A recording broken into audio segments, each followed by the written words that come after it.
Okay. Uh, Gentlemen, I guess it's safe to say that there is more to your characters than what we've seen so far in the pilot. Kind of comment on their air of mystery and what it's like to play that aspect of it. Well, I mean, for me as Anson Ash, the air of mystery was part of the allure and is like continues to be part of his allure as a character, because I think of all the characters, he's the most trickled information to the viewer.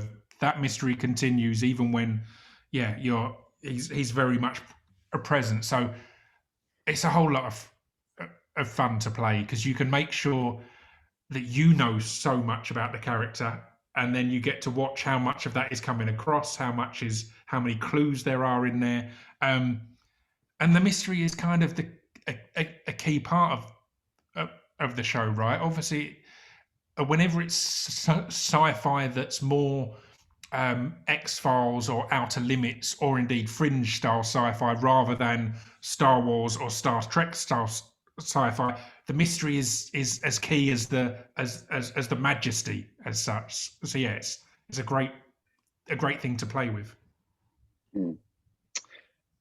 Yes, I play Craig Maddox.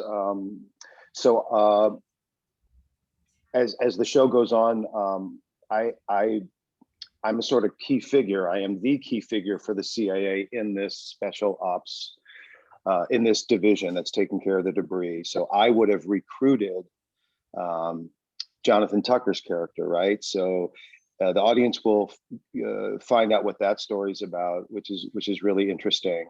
So he, Jonathan would have come through the military and proven to be this sort of incredible soldier. We understand that he survived some sort of trauma. He's had some sort of rough days there.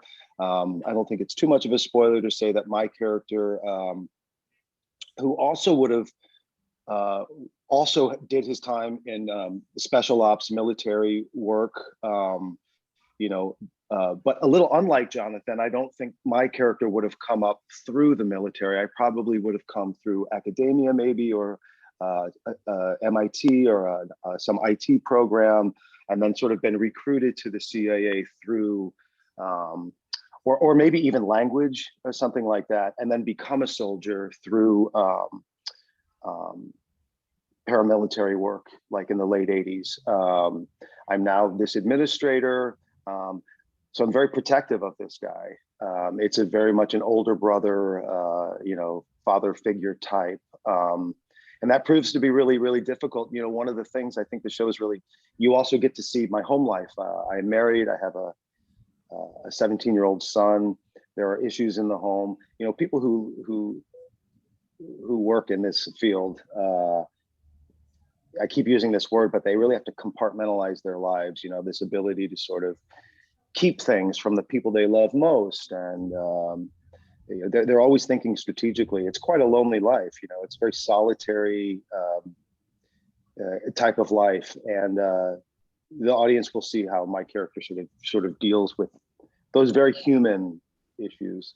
And Pip was just saying a minute ago, the isolation of this whole time of the quarantine has been really informative. People who work as global villains and and soldier spy scientists are the most isolated people of anybody that I can think of, right? You have to be able to sort of turn on a dime and become someone else and leave things behind. It's been really interesting to be so isolated in real life and then go into work and play these characters who keep everything extremely close to their chests, So can I ask, since this is J.H. Wyman and people are familiar with Fringe and it has some elements of that to it, I get the sense that there is a possibility for some debris pieces of the week type contained episodes along with the underlying mythology. Can you speak to that?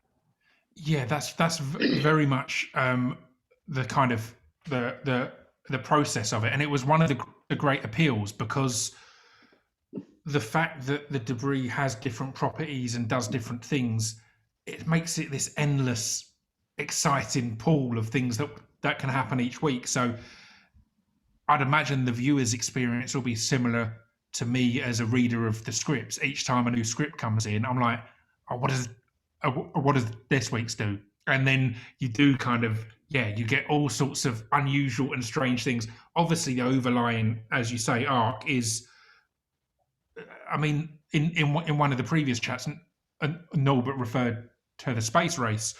It's the space race. It's we're trying to, my team are racing against the governments to get control of this technology, and it is very much a case of which part will you get that puts you in the lead almost. So that's a really exciting and enjoyable part of finding out of tuning in each week and going, what is this piece going to do? What madness lies ahead?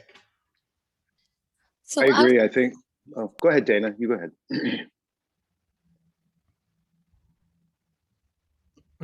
Go on, Norbert. Oh, I was just going to say, the fact that it works as a procedural with a new case each week, and yet there are over the whole season narratives as well. I love that. It's sort of like short stories within the novel. Do you know what I mean? There's one larger narrative, but then you get the satisfaction of. I always like short fiction in that way. I like a digestible amount. I like I like a story beginning, middle, and an end to read before bedtime, not 50 pages of a 700-page book. I like that and I like that very much about television too. But what's cool about Debris is, like I said, some stories will begin and end in the episode. Other storylines will be exposed over the whole season. So it's a cool combo. And what I really like about that as well is even on the enclosed bits, because again, the enclosed bits are generally under Maddox's rule. It's what he's sent them to go and get and find. But there's nothing to say that bit of debris won't have long-lasting effects. You know, if anyone has come into contact wherever, there's nothing to say it can be wrapped up completely in one episode. It can be controlled and it can be decided, but there can be even ongoing effects of that, which is it's fascinating. Mm-hmm. I was going to ask, because the show is kind of shrouded in such wonderful mystery and that we don't know as much as maybe you guys do. I was wondering, how far in advance do you get the scripts? And if not that so much, how does that impact how you approach the character? That's a great question. I have to admit that my biggest thing that I've had to get the hang of in this strange pandemic world is not hassling Joel too much about when the next script is coming, because I'm chomping at the bit every time. I'm like, I want to know what's next. I want to know more. But we do we both of us straight off the bat when we were brought on had great conversations with Joel about the overall arc of our characters, what their goals are, what they're going to be put up against. But it is. We'll be finishing an episode, and we might get a couple of episodes ahead. So it's like we don't have the end of all of it. They will just trickle down. So we get that excitement as much as the viewer does in reality. I've been thrilled. We've gotten. I've never done a show before that I had scripts as early as I have with Debris.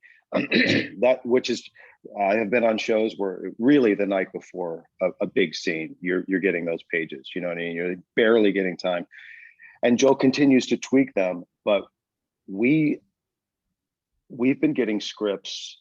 It's been amazing. A good month or 3 weeks, a month before we actually film, which is fantastic. And what you were asking, Dana, it's so true. You'll find something out in a script that you couldn't believe your character was capable of. And so let's say that you're going to be doing this scene in 5 weeks. It's so great to get a piece of information and go, oh, I can use that in the episode I'm playing now. My character is somebody that's going to do that in a month's time. I didn't know that before. So it can change how I'm playing the scene right here. I didn't realize he was capable of that much cruelty or capable of that much gentleness or whatever the quality is. You can say, oh, this character is broader than I thought. I like that very much about television. A lot of actors don't, you know, they want the whole script so that they can sort of plan their arc of their character and really plan it all out. And in TV, it's the opposite of that. You got to let go. You got to take information as it comes. You got to process it pretty quickly, and then get it out. I like that. I like not having too much time to like ponder about, you know, too much. It gets me lost in my head. I like finding out, oh wow, this character, I didn't realize they were capable of that. I thought they were going down this thing. Holy cow. I think we've all seen that in reality in the last year or so as well, with so many things that couldn't have been predicted.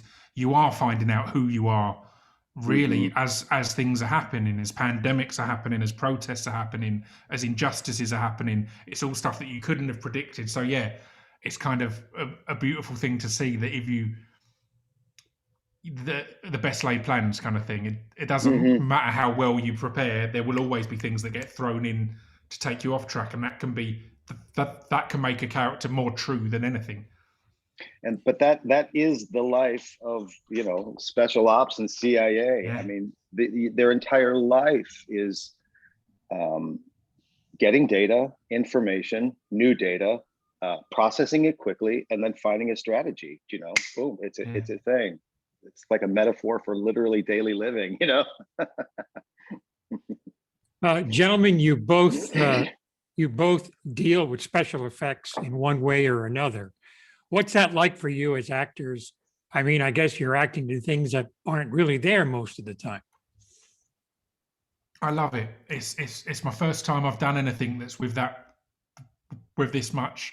Again, as I kind of have said, it's the majestic side of it. It's a beautiful and exciting thing to get to play in the room and to get to deliver what you need to deliver, and then you wait and see. You know, when the trailer comes out and we see how that piece of debris actually looked, I get the excitement of the audience. I don't get to be the insider kind of going, well, wait until they see this. I'm like, I want to see it as well. How does that work? And yeah, I love that. It's a great leap of faith. You know, there's CGI, green screens, the whole thing. And you can feel like an idiot. You know, you're standing there on a big sound stage with a bunch of people photographing you, doing some bizarre action. Maybe you've got like Lycra clothes on, you know, you don't know. It's very, very strange. And it's a big leap of faith, I think, for the actor. You've got, you know, your special effects team there, you've got your DP and everybody saying, and they're trying to explain to you, you see, it's going to look like this eventually. So will you just keep doing this weird action that I'm asking you to do? And Pip is right. You have to, for the actor who likes to really control things, it would be miserable. But if you're trusting who you're working with, and you could say, all right, I'm standing here in a leotard in front of a green screen and I'm doing this weird thing. I don't know why I'm doing it, but it can become quite fun in just the not knowingness of it, you know, like what Pip's talking about, the mystery of it. And because we have Joel Wyman, and, you know, I know what he's capable of, so I feel taken care of, you know what I mean? If it were somebody that I didn't know how it was going to turn out, it would be quite scary, you know, you feel like an idiot a lot of the times. And I'm careful about who I act idiotically in front of, you know. Thanks so much, guys. That's about all the time we have for today.